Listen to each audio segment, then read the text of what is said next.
Sejam bem-vindos a mais um estudo no canal Clamando no Deserto. Nesse momento nós vamos estudar o capítulo 2 do livro O que Jesus disse e o que Jesus não disse. E logo mais iniciamos, que Deus os abençoe. Senhor Deus, venha nos dar a tua sabedoria, venha nos abençoar, o entendimento de tudo que falarmos aqui. Nós imploramos em nome de Jesus. Amém. Então vamos lá. Os copistas dos escritos cristãos primitivos. Aqui ele vai falar sobre o processo de cópia de um livro, né? Então ele fala, para um livro ser amplamente distribuído, ele tinha que ser copiado e manualmente, né? Letra a letra, uma palavra por vez. Assim como não podiam ser facilmente distribuídos em massa, né? Não tinha como distribuir dessa forma, os livros não podiam ser produzidos em série. E visto que tinham que ser copiados à mão, um por vez, devagar, em seus mínimos pormenores, a maior parte deles não era produzida em massa. Os poucos livros eram produzidos em cópias múltiplas que diferiam entre si, porque os copistas inevitavelmente faziam alterações neles, mudando as palavras que copiavam, tanto por acidente, um escorregão da pena ou alguma outra falta de cuidado, como por decisão consciente. Então, para alguma coisa que ele discordava, que ele achava que estava errado ali. Sabemos que esse processo podia ser enlouquecedoramente lento e impreciso, que as cópias produzidas desse modo podiam acabar se tornando muito diferentes dos originais. Aqui ele... Vou baixar um pouco aqui para ficar mais visível, né? Aqui, diferente dos originais. Aqui eu entendo que é uma falha proposital do autor, quando ele fala tornando muito diferentes dos originais. Na realidade, ele mesmo admite que, em muitos casos, as diferenças elas são pequenas em relação aos originais. Elas são a diferença de uma letra, de repente uma palavra que dá para deduzir, alguma coisa nesse sentido, né? Então, não é necessariamente que podiam acabar se tornando muito diferentes dos originais, né? Pelo menos não nos escritos bíblicos, né? Se você ver bem, nós estamos na página 65. Ele vai ocupar praticamente um terço do livro para falar desses pormenores. Em parte para preparar o leitor para o que ele vai falar, que é algo que é forte, né, para boa parte dos leitores, de repente, para falar sobre a Bíblia, alterações que tenham havido. Mas, quando a gente vai ler o que ele fala, dá para perceber que, principalmente, ele vai exagerar. Ele vai exagerar de propósito, ele vai extrapolar, ele vai colocar a profissão dele como algo assim extremamente necessário e que isso faria toda a diferença. Se não fosse por eles, nós estaríamos totalmente enganados a respeito do que está na Bíblia. Mais ou menos assim que ele vai fazer. Os próprios escritores antigos nos dão testemunhos disso. Aqui mencionarei apenas dois. Ele fala no problema da ira. O filósofo romano Sêneca indica que havia uma diferença entre a ira voltada contra aquilo que nos causou mal e contra aquilo que não faz mal algum. Aí, para dar um exemplo, ele fala algumas coisas inanimadas, como o manuscrito, que geralmente afastamos de nós por estar escrito em letras muito pequenas, ou que rasgamos porque está cheio de erros. Então, veja, aqui ele coloca primeiro tudo no mesmo pacote, né? Os erros que haviam nos escritos antigos, os erros dos manuscritos. Então, é meio que assim, ele vai colocar meio que de uma forma que, olha, tudo igual, né? Então, era muito errado os escritos naquela época, as cópias dos manuscritos eram muito erradas e os manuscritos bíblicos também. Então, ele vai tentar moldar a mente do leitor para que o leitor passe a pensar dessa forma e, de repente, torne mais agradável a leitura do livro dele, né? E mesmo ele admitindo lá anteriormente, e até aqui ele vai admitir em determinado ponto também, a questão de que muitas vezes são erros simples, ele entende que qualquer erro simples, então, por exemplo, vamos supor que aqui o copista tivesse esquecido o R. Então, assim, muito frustrante. Qualquer pessoa que conheça a palavra vai saber que é frustrante. Isso não vai afetar em nada a qualidade do escrito. Ou então que ele fala, então alguém escreva assim, chocantemente com M, ao invés do N aqui. Todo mundo vai saber que é chocantemente, não vai mudar o fato de M ou N aqui. Então ele coloca que qualquer alteração, qualquer variação na palavra, isso já atrapalha a compreensão do que o autor escreveu, porque a gente sabe que não é verdade, a gente sabe que não é assim que funciona necessariamente. É claro que, dependendo da palavra que for alterada, isso altera o significado daquele pedaço do texto. Mas muitas vezes você consegue até, muitas vezes não é isso que acontece, e mesmo quando isso acontece, como, por exemplo, quando nós comentamos aqui sobre a questão, isso nós estamos falando da coerência interna de um texto. Nós vamos abordar também no canal a questão de o quanto esse texto ele reflete o que está escrito, por exemplo, no Taná. Nós vamos fazer essa comparação, por exemplo, quando a gente for falar da Trindade, né? Será que o texto de Gênesis, de Mateus Apocalipse, reflete realmente um pensamento permitido no Taná, de Gênesis a Malaquias, ou não? Então, veja, uma coisa é a coerência interna de um texto, e é isso que nós estamos falando. Por exemplo, quando nós comentamos sobre João 5,39, se eu não me engano, né? Examinais ou examinai as Escrituras. Pela leitura do texto, nos parece mais coerente examinais. Vocês examinam as Escrituras ao invés de uma ordem. Mas, se você entender ali como uma ordem ou como que já para mim não faz tanto sentido, mas se você entender ali como uma ordem ou como uma afirmação, isso não vai alterar em nada todo o restante do texto, isso não vai comprometer a qualidade do restante do texto. Isso só vai gerar uma dúvida quanto ao que realmente Jesus teria falado, se teria sido uma ordem ou uma afirmação. Mas quando você considera quaisquer das duas coisas, basicamente isso não traz nenhum problema na compreensão geral do que Jesus falou ali, do assunto em geral, né? Um exemplo engraçado nos vem dos epigramas do mordaz poeta romano Marcial. Ele fala, né? Leitor, se algum poema nessas folhas lhe parecer muito obscuro, o erro não é meu, é o copista. Então ele vai falar, olha, o problema é o copista que não faz o trabalho dele direito, né? Dispomos de uma série de referências à prática da cópia nos textos cristãos primitivos. Uma das mais interessantes provém de um texto popular do início do século II chamado Pastor de Hermas. Aqui, então, lá, veja que ele vai preparando o leitor, mas ao mesmo tempo ele vai querendo jogar tudo como se fosse no mesmo pacote. Então, assim, os erros dos escritos seculares.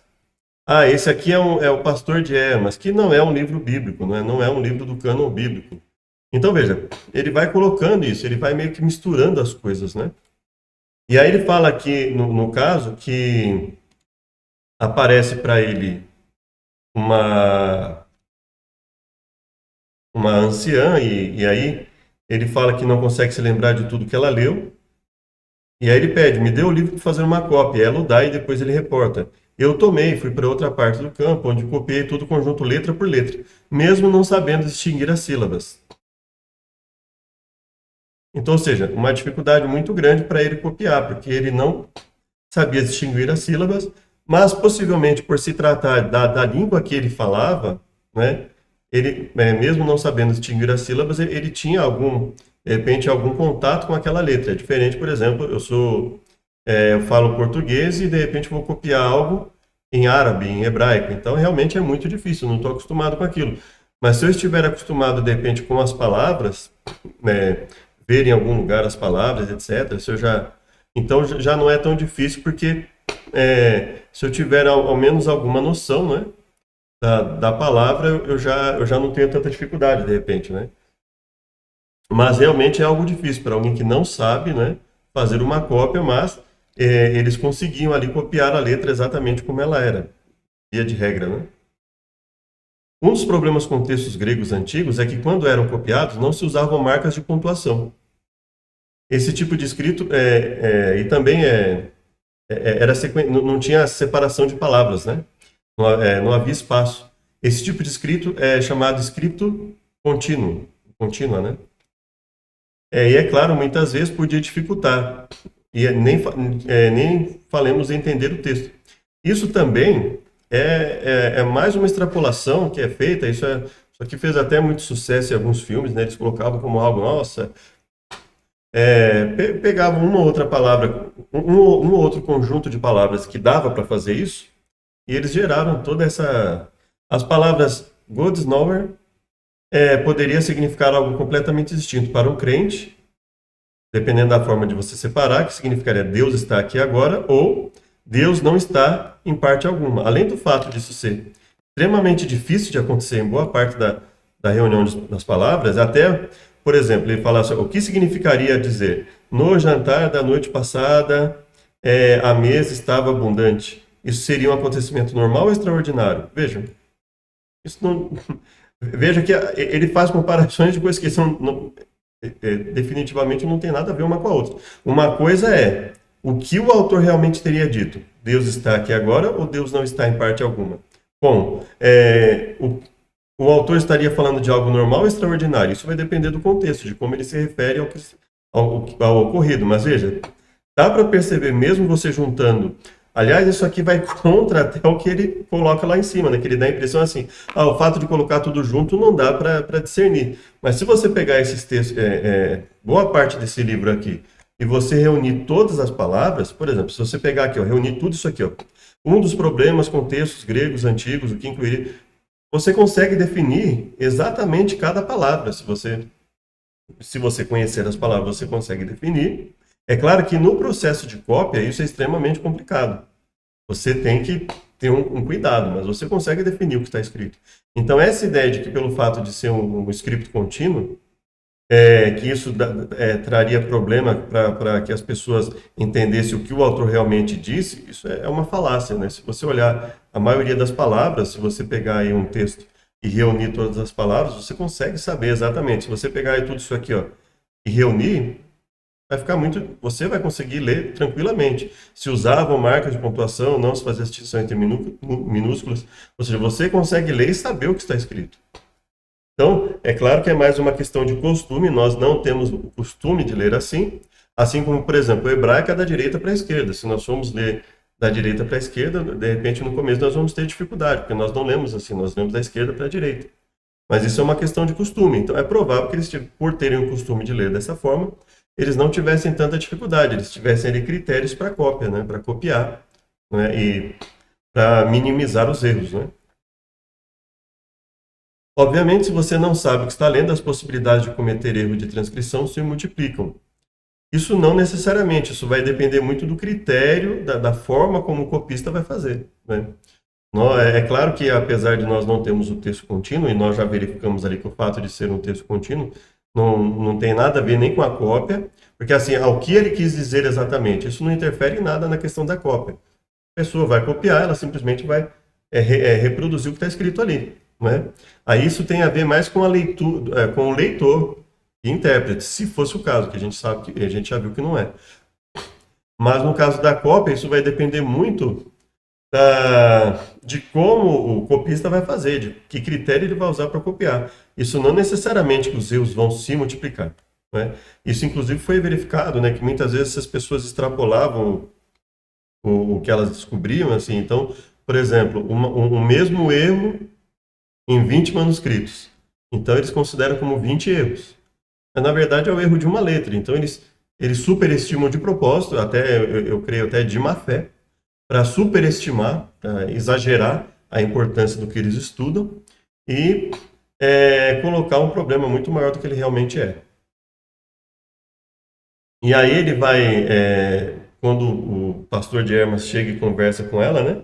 E com essa anciã novamente, e ele fala que não entregou o livro, ela fala, você fez bem, pois tem algumas palavras a acrescentar. Veja, nós não estamos falando de um escrito do cânon das escrituras, da lista dos livros das escrituras, dos 27 livros lá, do Brit Hadashah, ou Berrit, né? Do chamado Novo Testamento, de Mateus a Apocalipse. Nós estamos falando de um outro livro aqui, né? Com particularidades. O texto que ele copiara tão vagarosamente tem ainda alguns acréscimos que ele tinha que fazer. Então veja que isso, basicamente, não depõe nada contra a questão da veracidade dos livros, como ele, de repente, ele tenta transmitir, né? Uma delas iria para um homem chamado Clemente, que pode ter sido uma pessoa conhecida, ele vai falar das particularidades aqui do livro, né? Embora seja de se perguntar Como se podia esperar que Hermas fizesse isso se o fato dele não poder nem mesmo distinguir as sílabas umas das outras nunca ficou esclarecido? Vamos ver. O próprio Hermas devia ler a sua cópia do livro para os cristãos da comunidade, embora seja de se perguntar como se podia esperar que Hermas fizesse isso. Obviamente, se alguém diz para alguém ler o texto e a pessoa não sabe ler, ele não vai ler ele mesmo, né? Ele vai, o pastor ler, no caso, nesse caso, seria ele procurar alguém que soubesse ler, obviamente, né? Porque se ele não sabe, se ele não tivesse habilidade para ler, né? Ele, obviamente, não conseguiria ler. Então, isso acho que fica bem nítido para o leitor, né? Então, o leitor não precisa nem se perguntar como podia esperar que Hermas fizesse isso diretamente. Qualquer leitor ia falar, bom, tinha pessoas que liam lá, não era todo mundo analfabeto, mesmo para aqueles que fazem esses exageros de números aí em termos de percentual de quem era alfabetizado, o que seria ser alfabetizado efetivamente, né? Mas ele ia procurar alguém alfabetizado para ler o livro, assim como todas as outras pessoas fariam, né? Então veja que ele vai fazendo esse jogo de palavras e de termos, expressões, para meio que o leitor, ele, assim, entenda que, olha, era tudo ruim mesmo, entendeu? O leitor já criar um preconceito, né, um preconceito em relação a qualquer livro, para lançar esse preconceito também nos livros da Bíblia, né? Os copistas, em geral, reproduziam os textos para outros. Uma das mais importantes descobertas recentes dos pesquisadores que estudam os primeiros copistas cristãos, por outro lado, é que com eles se dava justamente o oposto. Depreende-se que os cristãos que copiavam os textos eram aqueles que os queriam, isto é, copiavam os textos ou para uso pessoal ou comunitário. E veja, isso não depõe contra o livro. Pelo contrário, se uma pessoa que não tinha interesse no livro, além do dinheiro, copiava, de repente, com um determinado nível de zelo, é de se esperar que as pessoas que tivessem interesse em transmitir essa mensagem tivessem muito mais interesse em copiar corretamente, né? Considerando as pessoas que queriam transmitir o texto exatamente como ele estava escrito, tinham um interesse espiritual, quer dizer, se eles estavam dispostos a morrer pelo que estava escrito ali, obviamente eles teriam um cuidado muito maior em transmitir o escrito, né? Temos motivos para pensar que os líderes cristãos dos primórdios estavam entre os membros mais abastados da igreja, com casas grandes para receber as pessoas, com a habilidade de ler, etc., né? É possível, então, que os líderes eclesiásticos fossem os responsáveis, ao menos em grande parte, do tempo pela cópia da literatura? E aí ele lança essa pergunta e aí ele dá continuidade. Pelo fato de os textos cristãos primitivos não terem sido copiados por copistas profissionais, pelo menos nos 2 ou 3 primeiros séculos da igreja, mas simplesmente pelos membros instruídos das assembleias cristãs, veja, ele não, por enquanto, ele não apresentou nada a esse respeito. Agora, os membros instruídos, se ele mesmo fala lá acima, né, que há mesmo entre os copistas profissionais haveria erro, então eu poderia ter uma pessoa com o que nós conhecemos como proficiência, assim como uma pessoa hoje. Ela pode ser um perito em análise de sistema, como autodidata, uma pessoa poderia ser bem desenvolvida na cópia de texto, sem necessariamente ser um profissional no ramo. Então eu não vejo, é como se ele não soubesse que poderia haver uma proficiência, uma pessoa que tivesse abastada e tivesse um interesse em transmitir a literatura cristã exatamente como ele recebeu, obviamente, ia trabalhar para isso e até mesmo, de repente, se valer de treinos com copistas profissionais. Isso poderia ter ocorrido. Então, eu não vejo no que isso desabona, né? O fato das pessoas terem mais interesse naquilo e o fato delas não serem necessariamente copistas profissionais, como ele coloca aqui, né? Aí ele coloca como referência 8, né? No final do livro tem de onde ele tira isso, né? Que podiam e queriam desempenhar essa função, podemos esperar especialmente nessas cópias erros comuns em transcrições. Sem dúvida, temos fortes evidências de que esse era o caso, dado que elas eram motivo ocasional de queixas por parte de cristãos que liam essas transcrições e tentavam recuperar as palavras originais dos que as escreveram. O próprio fato de que havia cristãos que se queixavam disso significa que não foi algo que passou despercebido, né, pelos cristãos, e que haviam pessoas que queriam transmitir o texto exatamente como ele fosse. Então, não era uma terra de ninguém, né? As diferenças entre os manuscritos se tornaram... Aqui ele está colocando a questão de Orígenes, um padre da igreja do século III, Uma vez registrou a seguinte queixa acerca das cópias dos evangelhos de que dispunha, no momento que ele tinha ali. As diferenças entre os manuscritos se tornaram gritantes, ou pela negligência de algum copista, ou pela audácia perversa de outros. Ou eles descuidam de verificar o que transcreveram, ou no processo de verificação acrescentam ou apagam trechos com os quais lhe agrade. Bom, veja que isso vai depender muito do nível de exigência dos leitores. Então, por exemplo, um leitor poderia, assim como hoje existem cristãos que acham que é impossível haver qualquer variação, que houvesse qualquer variação na Bíblia, como por exemplo, um dizer que o Gala cantou uma vez e outro que cantou duas, ou seja, que mesmo essas diferenças incidentais que não prejudicam em nada o texto, por exemplo, isso não poderia ser admitido. Então, uma pessoa que tem essa visão, se ela visse de repente naquela época uma letra faltando, uma letra errada aqui e ali, ela já poderia considerar isso inadmissível. Então, quando ele coloca isso, ele tenta inflar, ele tenta exagerar o que realmente acontecia. Ele mesmo reconhece que muitas dessas variações eram ínfimas. Então, obviamente, isso se deve muito mais à exigência de Orígenes, ao fato dele querer uma cópia cada vez mais perfeita, e necessariamente uma deposição contra a qualidade em si dos escritos, no sentido de você ler e conseguir identificar o que realmente estava escrito ali, né? Qual é a mensagem que se queria transmitir ali. E aí ele vai citar Celso, que era um inimigo, né? Seu adversário pagão, de origem, Celso, né? Que também notou isso e comentou isso, né? O que é impressionante é que Orígenes, quando confrontado com uma acusação externa, na realidade nega que os cristãos tenham mudado o texto a despeito do fato dele mesmo ter denunciado. Então, veja, é uma coisa evidente. Então, Orígenes vai lá e se queixa de que ele queria uma cópia cada vez mais perfeita e que ele considerasse qualquer pequeno erro como algo grave, como algo, assim, uma negligência. Ele não admitia nenhum tipo de negligência. De repente, por exemplo, vem Celso e exagera isso. Então ele fala, olha, não é do jeito que ele está falando, não é assim, né? Não há esse tipo de erro. Então, veja, não vejo, é claro que a gente teria que analisar a fala de cada um deles, o texto por texto, mas é perfeitamente possível que Orígenes tenha sido exigente internamente, mas quando alguém foi lá e exagerou o que ocorreu, ele fala, não é isso que ele está falando, não é assim do jeito que ele está falando. Então a gente teria que analisar, mas veja, ele simplesmente vai jogando os dados aqui, não traz nenhum texto para que o leitor compare, e o leitor precisaria ir em cada texto em cada citação que ele coloca aqui, em cada número que ele coloca aqui.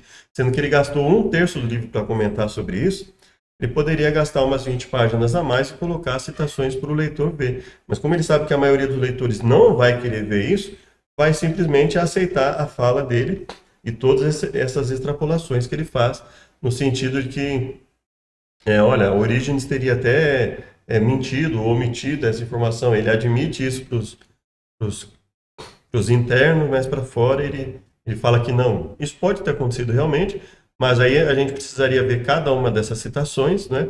Mas é perfeitamente possível que Orígenes tivesse uma exigência muito grande, mas quando alguém resolveu usar essas falhas pontuais que ele considerava que deveria haver mais zelo, então não seriam admissíveis, mas quando alguém exagera isso, no sentido de falar que isso compromete o próprio escrito, a própria compreensão do escrito, e ele poderia ter falado que não. Então a gente precisaria analisar isso, mas, veja, até aqui nós não temos nenhum dado concreto colocado pelo autor, né? Irineu, adversário ortodoxo, entre aspas, de Marcião, alegava que estes fizeram o seguinte: mutilou as epístolas de Paulo, eliminando tudo que o apóstolo dissera acerca do Deus que criou o mundo. O caso de Marcião é um caso particular, não tem a ver só com o aspecto de cópia de textos, né? Marcião ele desenvolveu toda uma teologia em relação ao assunto. Assim, a gente não precisa concordar com o que ele disse, mas assim, isso não significa que ele tivesse de todo errado em relação à desconfiança do que realmente refletiria o que foi ensinado. Mas, por exemplo, eu por exemplo, tenho o interesse em estudar e analisar o seguinte: olha, para quem tinha os livros de Gênesis a Malaquias. De repente vem toda aquela teologia de Mateus a Apocalipse. O que realmente pode ser provado ali de Gênesis a Malaquias, né? E o que simplesmente foi aceito, como a maioria dos cristãos fazem hoje ao renegar os livros de Gênesis a Malaquias ou colocá-los como livros secundários, assim, com pouca importância, porque era o Antigo Testamento, e chamar toda e qualquer pessoa que valoriza esses livros de judaizantes. Você pode ver que é isso. A teologia atual, ela basicamente se baseia no exagero da valorização dos livros de Paulo, e é basicamente uma teologia paulina, né? E tudo que, mesmo tendo sido escrito, mesmo eles aceitando que de Gênesis a Malaquias foi inspirado pelo mesmo Deus, eles muitas vezes colocam aquilo ali, não, isso aqui é uma compreensão progressiva do tema e tal, não sei o quê, para justificar determinadas coisas. Então também não dá para confiar muito nas interpretações cristãs de muitas pessoas, porque eles não têm uma análise realmente exata sobre o que está dizendo ali. Então é possível que Marcião, no começo, pelo menos, ele tenha se preocupado com isso, e depois ele pode ter exagerado e começado a usar critérios pessoais para determinar o que estava certo e o que estava errado, mas, textualmente falando, realmente existe espaço para isso, isso não tem nada a ver com o aspecto da cópia em si, o que Marcião fez, né? Irineu, um bispo ortodoxo de Corinto, chamado Dionísio, se lamentava de que falsos mestres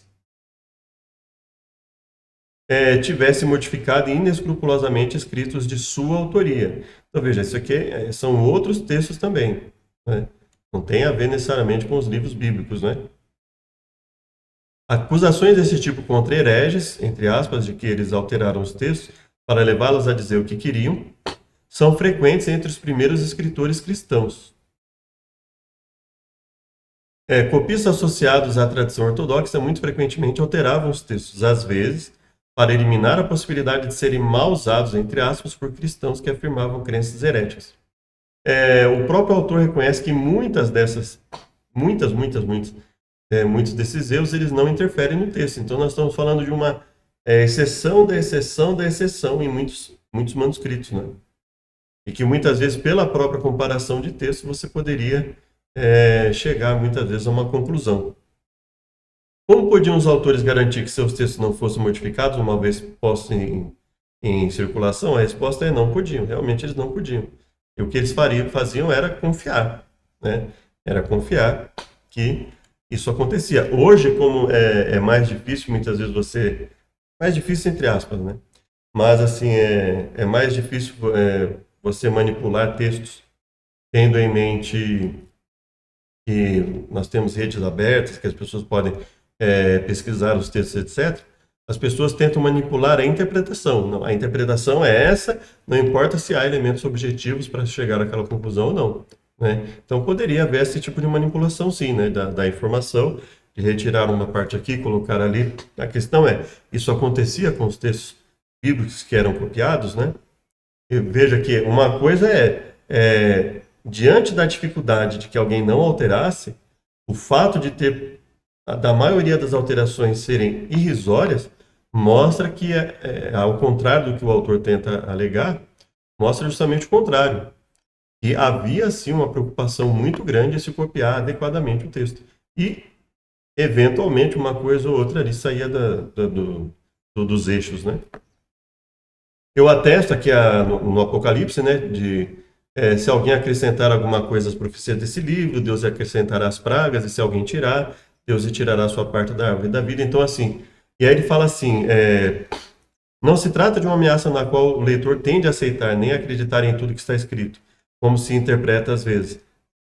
Na realidade, se alguém está pedindo para não acrescentar e nem retirar nada do que está escrito, e para quem conhece o contexto do livro do Apocalipse, é óbvio que se trata também de uma questão do leitor aceitar o que está ali, né? É claro que não nessa parte especificamente, né? Mas fica subentendido até nessa parte aqui que se uma simples alteração de qualquer parte ali poderia resultar em pragas ou retirada da parte da árvore da vida, então é óbvio que o conteúdo ali é extremamente importante e deve ser aceito, né? Isso fica é um decurso lógico do que está escrito. Né? Vejamos as severas ameaças enunciadas pelo pesquisador cristão Rufino. Nada acrescente ao que está escrito, e não faça inserção, alteração alguma, antes compare sua própria transcrição. Essas ameaças são medonhas, fogo do inferno e enxofre, por simplesmente trocar algumas palavras no texto. Olha só como o autor ele já começa a desdenhar. É óbvio que uma pessoa que acredite que o texto é sagrado, ela fala assim, a alteração de um texto sagrado, o prejuízo na compreensão de um texto sagrado, de modo a fazer, principalmente, que a pessoa entenda o contrário do que era a intenção original, é óbvio que isso vai ter consequências graves, né? Então, veja, quando ele coloca essas ameaças são medonhas e tal, simplesmente trocar algumas palavras de um texto, isso depõe contra ele mesmo. Porque depois ele fala assim, bom, mas eu preciso de todas as palavras para saber o que o autor falou. E aí, de repente, ele fala, simplesmente por trocar alguma. Quer dizer, a ameaça de fogo do inferno e enxofre só por trocar algumas palavras, e depois, lá mais para frente, ele fala assim: não, é necessário que eu tenha todas as palavras de um livro para saber o que o autor escreveu. Ué, mas se eu preciso de todas as palavras para saber o que o autor escreveu, faz ainda muito mais sentido a ameaça, né? Então veja que ele mesmo entra numa contradição interna dentro do próprio pensamento que ele levanta, né? Alguns autores estavam absolutamente decididos a assegurar que suas palavras fossem transmitidas intactas, e nenhuma ameaça podia ser séria o bastante quando se tratava de copias que podiam mudar textos arbitrariamente. Mesmo assim, seria um equívoco concluir que as únicas mudanças eram provocadas por copias com interesses pessoais. Muitas, nos primeiros manuscritos cristãos, nada tinha a ver com teologia ou ideologia. É de longe resultado puro e simples de erros, escorregões de pena. Então, ele reconhece que a maioria dos erros foram isso, e ainda assim ele entende que dos poucos erros significativos que tenham havido, isso prejudicaria a compreensão da própria mensagem do autor, que é absurdo, né? E ainda ele se contradiz, porque aqui ele desdenha, né? Ele ridiculariza esse tipo de ameaça, como por exemplo a do Apocalipse, né? Que fica aqui evidente, porque ele acabou de falar lá e depois ele fala de um outro autor, né? Só para dar uma amenizada aqui no que ele vai falar, mas ele entra numa contradição interna, né? Por vezes os copistas simplesmente se distraíam. Havia outras razões pelas quais eles introduziam uma mudança proposital. Quando chegavam a uma passagem que parecia incorporar um erro, que precisava ser corrigido, provavelmente uma contradição no texto, uma referência geográfica errada. Então, tipo assim, alguma coisa aqui que ele viu que o autor errou. Isso, obviamente, ele está querendo que o leitor encare o texto bíblico assim, tinha um monte de erro lá, assim, prejudicava o texto, entendeu? Apesar dele mesmo reconhecer que a maioria não era assim, né? Desse modo, quando os copistas faziam mudanças intencionais, seus motivos eram tão cristalinos quanto a água da fonte pura, quer dizer. Então ele fala, não, eu reconheço que havia até interesse nobre e tal, mas isso fazia com que as palavras originais fossem perdidas. E ele vai falar, um exemplo bastante expressivo de mudança intencional pode ser encontrado nos mais excelentes manuscritos antigos, o Códice Vaticano, assim intitulado porque foi encontrado na Biblioteca Vaticana, feito no século IV. Na abertura do livro de Hebreus, há uma passagem na qual, de acordo com a maioria dos manuscritos, é dito que Cristo sustém, do grego, feron, todas as coisas, pela palavra do seu poder. Contudo, no Códice Vaticano, o copista original produziu um texto ligeiramente diferente, com um verbo que soa parecido. Veja, feron, paneron. Cristo manifesta todas as coisas pela palavra do seu poder. Então, sustém, manifesta. Alguns séculos mais tarde, um segundo copista leu e decidiu mudar a palavra manifesta para uma leitura mais comum, sustém, apagando a palavra e escrevendo outra. E assim ele vai colocando, né? E aí um outro pegou e apagou a palavra sustém, reescreveu a palavra manifesta, e depois acrescentou uma nota de copista. Diz a nota, insensato e desonesto, deixe o texto antigo, não o altere. Então, ou seja, o que ele quis dizer, olha, do jeito que tiver, copia, a sua função é só copiar, né? E de repente o outro foi, e não se sabe por quê, né? Como começou isso, por exemplo, mas assim, ele fala das modificações, né? Mas veja, nós estamos falando de uma frase muito específica. E aí, por exemplo, você dizer Cristo sustém ou Cristo manifesta, se você ler o contexto, por exemplo, de Hebreus capítulo 1, você vai ver que assim, não prejudica a essência do que está escrito lá em Hebreus, né? Isso assim, abriria uma dúvida só assim, ele sustém todas as coisas pela palavra do seu poder ou ele manifesta todas as coisas pela palavra do seu poder? Né? Ele faz algo, a palavra do seu poder tem uma relevância grande, ou para manifestar ou para suster. Então veja, isso não traz nenhum prejuízo à compreensão do capítulo 1 de Hebreus. Então veja, isso veja que ele vai tentando exagerar a, a relevância das coisas. Por mais que a palavra suster e manifestar sejam, apresentem coisas realmente diferentes ou possam apresentar coisas diferentes, isso não prejudica o conteúdo de Hebreus. Então, assim, não dá para dizer que por causa disso as pessoas não teriam como compreender o que o autor de Hebreus quis dizer no capítulo 1. Né? Até pelo próprio contexto você vai saber ali o que o autor quis atribuir a Cristo. Né? Então, isso aí ficaria mais aqueles debates assim, qual é a palavra exata aqui, qual é a característica de Cristo e etc. Mas isso não prejudica a essência do texto. É claro que se a gente percebe que isso pode modificar todo um esquema de doutrina, é diferente. Né? Mas ele não está nem sequer aqui considerando que o próprio contexto, de repente, poderia ajudar na compreensão melhor desse verso. Né? Claro que estamos falando de mudança de uma só palavra. Que relevância tem isso? A relevância é que o único modo de entender o que um autor quer dizer é conhecer as suas palavras, todas as suas palavras. Realmente querem dizer. Então veja, aqui ele cai numa grande contradição, né? Quando ele tenta ridicularizar os cristãos por ameaçar lá a questão de alterar, acrescentar, retirar, e depois ele fala assim, não, mas tem que compreender todas as palavras de um autor para saber o que ele realmente quer dizer. Percebe como é uma contradição interna? Por quê? Porque ele faz ele usa da sua autoridade acadêmica para expor os seus preconceitos ali no livro, né?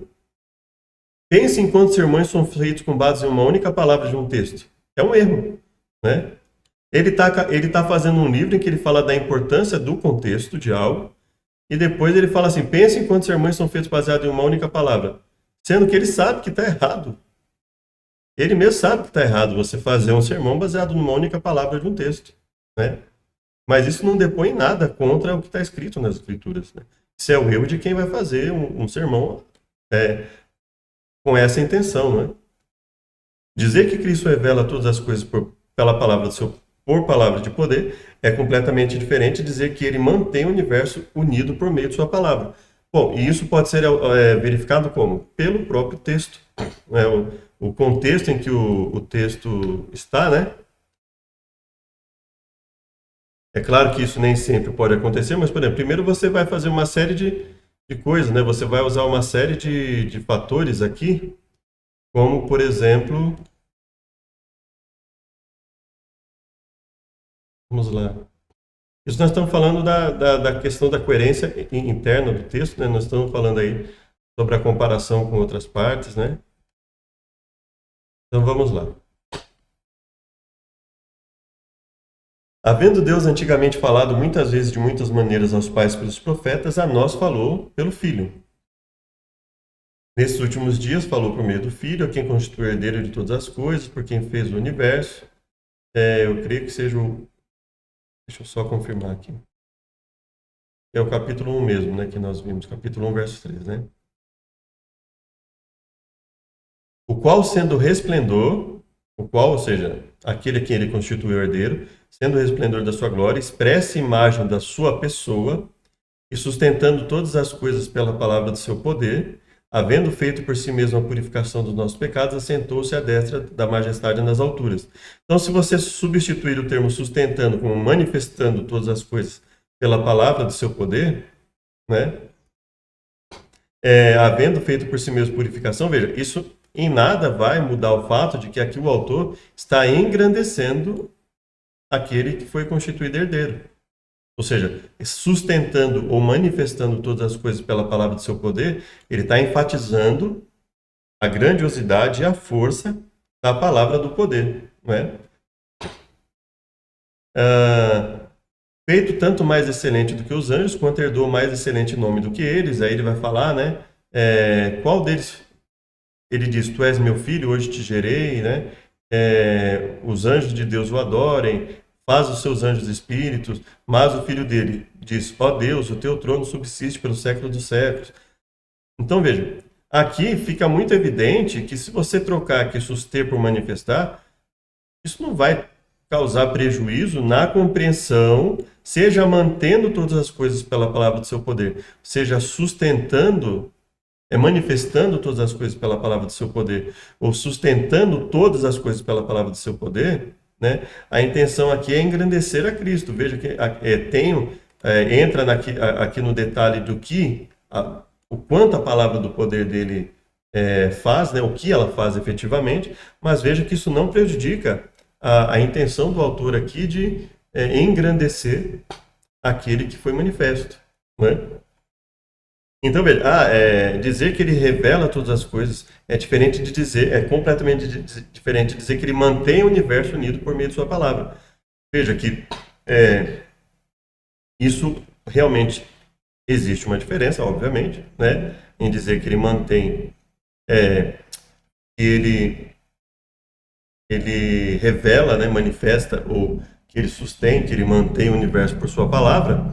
Mas veja, qualquer das duas coisas, no contexto ali, exalta Cristo da mesma forma. Não é que uma fala a favor de Cristo e outra fala contra Cristo, prejudicando o texto, nada disso. As duas exaltam. A questão é como o autor quis exaltar. Ele quis exaltar dizendo que ele revela ou que ele mantém. Essa é a questão, né? Mas isso não prejudica o fato de que o autor está exaltando ali aquele que veio, Jesus Cristo, como o Messias, como um com Deus, né? O seu poder, a sua magnitude, etc., né? De momento, basta dizer que realmente foram introduzidas mudanças e que elas eram generalizadas, especialmente nos primeiros 200 anos. Então, veja, aqui mais uma vez ele extrapola, dizendo, olha, eram mudanças generalizadas, assim, como se a cada momento você tivesse ali uma mudança que prejudicasse completamente ali o significado do texto, que ele mesmo sabe que é uma mentira. Então, veja, ao mesmo tempo que ele tenta se manter ali, a se ater aos fatos, ele já tem um preconceito em que ele vai dizer, olha, é muita coisa, é prejudicial e etc., né? Uma das principais questões com que a crítica textual precisa lidar é como reconstituir o texto original, diante das circunstâncias de que nossos manuscritos são tão coalhados de erros. Veja que isso é um grande prejuízo à própria imparcialidade do autor, né? Se eu sei que a maioria dos erros não são relevantes, essa pergunta se torna absurda, né? Na maior parte dos textos, esse coalhados de erros não são erros que impedem a compreensão do que realmente estava escrito. Então veja que é um sério problema, né? É nítido que o autor sabe que ele tem uma autoridade, tanto que o livro é colocado na maior autoridade, né? Se você for olhar aqui, por exemplo, ele tem, essa é uma das versões mais antigas, né? Mas se você ler aqui, ó, eles fazem questão de colocar, ó, a maior autoridade em Bíblia do mundo, né? Então, eles fazem questão de colocar assim, e o autor, sabendo que ele vai ser visto dessa forma, ele sabe que se ele usar o argumento de autoridade, as pessoas vão aceitar. As pessoas simplesmente vão dizer, se um cara que estudou tanto está falando isso, né? Então, esse é um grande problema. Não há garantia de que um copista que tenta corrigir o outro corrija-o corretamente. Ele falou, olha, até realmente eu reconheço que existem pessoas que tentaram corrigir, mas isso não é uma garantia que eles corrigiram corretamente. Mas o próprio fato de que a maioria das divergências e erros são insignificantes já é uma prova de que eles foram, via de regra, eles tiveram sucesso sim em manter o texto, né? Diante desse problema, como podemos esperar retornar a algo como um texto original que um autor tenha realmente escrito? Exemplo dos problemas. Ele vai falar que um dos exemplos é a questão do livro de Gálatas, né? Ele não menciona qual cidade, quer dizer, para quem que ele mandou, né? Ia ser feita uma cópia para cada um, e as variantes de erros de cada cópia. Veja, para mim isso beira a má fé. Porque ele sabe que se a maioria dos textos dos erros são insignificantes, isso não traria problema algum na compreensão do que Paulo realmente escreveu na maior parte do livro aos Gálatas, né? E aí ele fala, olha, até a questão de Paulo ditar o texto, assim, ele ditava o texto ou ele falava a ideia geral e a pessoa escrevia? E aí ele fala assim, e como é que a gente vai saber que realmente como podemos ter certeza de que ele fazia exatamente como Paulo queria? Por óbvio, se Paulo tinha o cuidado de escrever ao final para testar que era ele que estava dizendo, é óbvio que Paulo lia o conteúdo, né, do que ele falava para as pessoas. Então ele lia, né, ele tinha um cuidado muito grande, né, pelo menos em tese, de transmitir bem a mensagem. Ele também supervalorizava as suas mensagens, a ponto de dizer assim, que Deus julgará o mundo segundo o meu evangelho. Então é óbvio que Paulo lia o que ele ia transmitir para as pessoas, né? Então, essa pergunta também se torna totalmente sem sentido do autor dizer, como é que a gente garante que se Paulo não ditasse palavra por palavra, ou se ele ditasse, que garantia nós teríamos que ele teria copiado corretamente, etc. Óbvio que Paulo lia o que estava escrito ali, né? Agora, obviamente, Paulo não ia, de repente, pedir para o cara rasgar ali o escrito, porque tinha uma letra errada ali, alguma coisa nesse sentido, né? Considerando a primeira cópia que Paulo teve acesso, né? É possível que em algumas passagens o copista tenha escrito palavras erradas? Então, assim, na questão de Paulo, isso se torna irrelevante, porque Paulo, obviamente, tinha acesso. É óbvio que é muito difícil que alguém não entendesse que Paulo não iria ler. Tamanha a sua preocupação em que a sua mensagem fosse transmitida, né? Então, veja, acaba...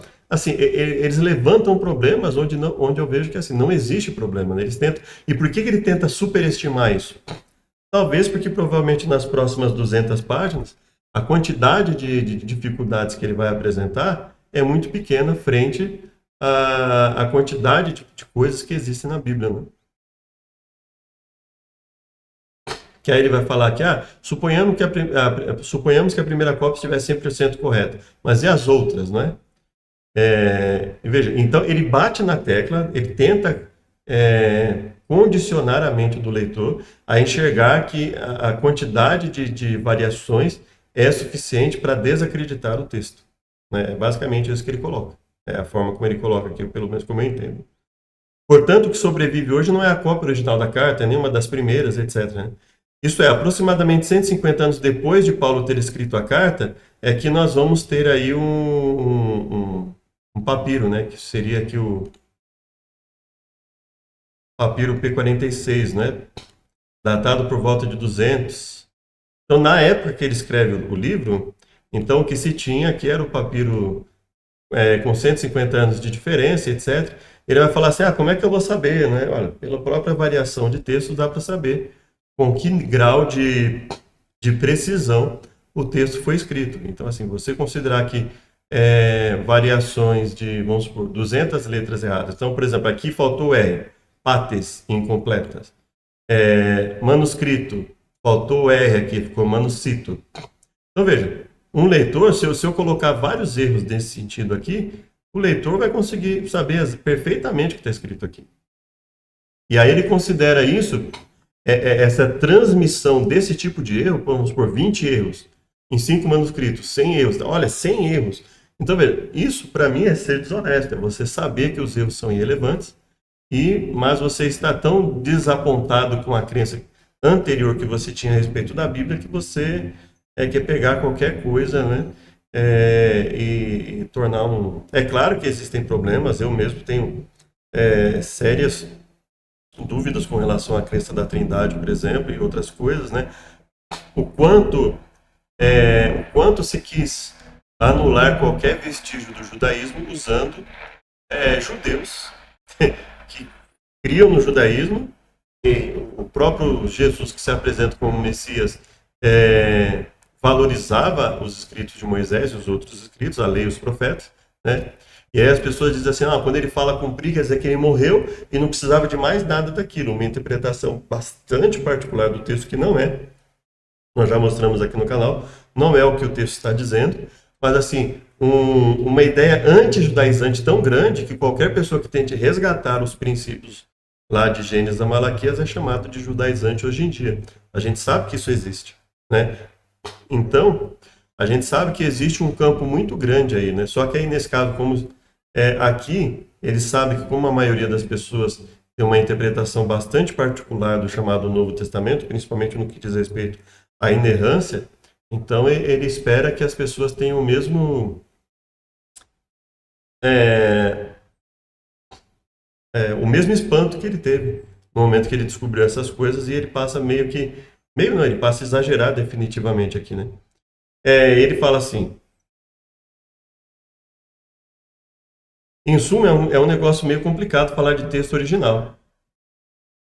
O máximo que a gente pode fazer é tentar refazer ali algo que reflita razoavelmente o que o próprio Paulo escreveu, mais ou menos, assim. Então ele insiste nessa ideia de que essas pequenas e excepcionais variações são suficientes para não refletir o que Paulo escrevia. Tanto que, precisa dos críticos textuais para refletir razoavelmente o que o próprio Paulo escreveu, sendo que depois de muita pesquisa, sabe-se que a maioria dos erros são insignificantes e não prejudicam a compreensão do que o autor escreveu, via de regra, né? Então, veja que assim, é uma tentativa de supervalorizar a profissão dele, mesmo que para isso ele tenha que jogar praticamente na lata do lixo todo o contexto bíblico, que obviamente aqui nós estamos falando da coerência interna do texto. Nós estamos falando da harmonia dele com Gênesis a Malaquias. Mas ele quer aqui ferir a própria coerência interna do texto baseado em erros excepcionais e que muitas vezes são insignificantes para a compreensão, no prejuízo da compreensão do que o autor quis dizer, né? Aí ele vai falar aqui também da questão de João, que é um livro muito diferente dos outros livros, e, por exemplo, Jesus nunca conta uma parábola em João, né? Narra uma série de histórias que diferem dos outros evangelhos, e no estilo de escrita diverso. Os acontecimentos em João geralmente se encontram apenas nesse evangelho. Por exemplo, o diálogo com Nicodemos, os milagres de transformar água em vinho, ressurreição de Lázaro, ressuscitar Lázaro dos mortos. E diferente dos outros três evangelhos, Jesus aplica muito de seu tempo a explicar quem ele é e a fazer sinais para provar que o que ele diz a respeito de si mesmo é verdade. Não há dúvida que João recorrer a fontes para seus relatos. Então, eu vejo como um grande problema essa ideia de que uma pessoa que conviveu com Jesus e que tenha passado por situações tão vívidas e tão diferentes do cotidiano, precisasse recorrer a fontes para os seus relatos, né? Então, veja assim, eles tentam de toda forma desqualificar os autores, né? Dizer que os autores foram reféns das fontes, né? Quando muitas vezes os autores nem precisariam de fontes, porque eles próprios teriam vivido muita coisa, ou praticamente tudo do que está ali, né? Do que foi escrito ali. Mas eles tentam de toda forma colocar isso, né? É claro que, por exemplo, muitas coisas ali sobre a divindade de Jesus, elas vão ficar mais fortes ali no livro de João, né? Isso realmente é um ponto que fala, mas a Bíblia, ela admite uma trindade, por exemplo. Esses são questionamentos válidos, porque você está comparando um texto bíblico com outro texto, um conjunto de textos bíblicos com outro conjunto de textos bíblicos para determinar uma doutrina. Agora, você dizer que uma pessoa que conviveu com Jesus, que obviamente contou essa história para várias e várias pessoas durante toda a sua vida, não precisaria de fonte para os seus relatos. Então, assim, veja que assim, eles arbitrariamente determinam o que tem que ser e o que não tem que ser. Não, João tem que ter tido fontes para colocar seus relatos, né? Então, o que nós temos, por exemplo, aqui, só para falar, nós estamos falando, mais uma vez, a coerência do livro, né? Então, nós vamos, por exemplo, no Evangelho de João, lá no capítulo 21, né, que alguns colocam que poderia ter sido acrescentado ou não e tal. E se foi acrescentado ou não, veja que interessante, já se previa que possivelmente já se previa que a diferença de linguagem, de de histórias seria usado contra João, né, contra a escrita do livro, né? Esse é o discípulo que testifica dessas coisas e as escreveu. Sabemos que o seu testemunho é verdadeiro. Veja, ele está confirmando aqui que o autor ele não fez de qualquer jeito os seus escritos, que possivelmente ele vivenciou o que ele está dizendo, etc. Há, porém, ainda muitas outras coisas que Jesus fez. Se cada uma das quais fosse escrita, cuido que nem ainda o mundo todo poderia conter os livros que se escrevessem. Amém. Então, veja, isso me parece, até pelo que o autor coloca aqui, que já era uma previsão. Olha, vão questionar a linguagem do livro, as coisas que o livro fala que só estão nesse livro, e aí o autor já. Essa parte no capítulo 21 teria sido colocada nesse sentido. Olha, é óbvio que Jesus fez muito mais do que está escrito. Eu acho que para qualquer pessoa que imagine um ministério de 3 anos e meio, com as coisas que foram escritas ali na Bíblia, e que percebam que, obviamente, Jesus teria feito muito mais coisas, e que ali eles teriam resumido o que, o que Jesus fez, obviamente, né? O tempo que Jesus teria passado, os desdobramentos de tudo, quando ele ia num lugar e curava todo mundo, etc. Né? Então é óbvio que qualquer pessoa sabe que se a gente pegar ali e relatar e simplesmente fazer uma série com tudo que Jesus fez ali, etc., é, muitas vezes não vai dar aqueles 3 anos e meio sem acrescentar alguma coisa. Então é óbvio que as pessoas sabem que Jesus provavelmente fez muito mais do que está ali. Não precisaria nem João ter escrito isso, para as pessoas deduzirem isso. Né? As pessoas que estão acostumadas a ler a Bíblia sabem que, obviamente, a vida de Abraão não se resumiu ao que está escrito na Bíblia, a vida de José também não, de Daniel. É óbvio que ali pegou pontos da vida deles e com Jesus não teria sido diferente. Então, isso não prejudica a coerência do escrito. É lógico que o fato do escrito ter escrito bem depois, de repente falar coisas que talvez os outros não tenham falado com relação à divindade de Jesus, supondo esse ponto, seria algo a se pensar, mas isso não prejudica em nada o escrito. O fato dele ter escrito coisas que outros não escreveram, ó, bom, se ele vai escrever e se ele teve acesso, principalmente se ele teve acesso aos outros evangelhos e já sabia o que os outros escreveram, e ele de repente quis pegar outras histórias, fazer algo diferente do que os outros escreveram, considerando outras histórias que também aconteceram, isso não prejudica em nada o texto, né? Então, basicamente seria isso, né? Ele vai colocar aqui que talvez o capítulo 21 e o capítulo 1, de 1 a 18, não tenha sido original do Evangelho, que alguém teria acrescentado, etc. E o que isso representa para a crítica que pretende reconstruir o original?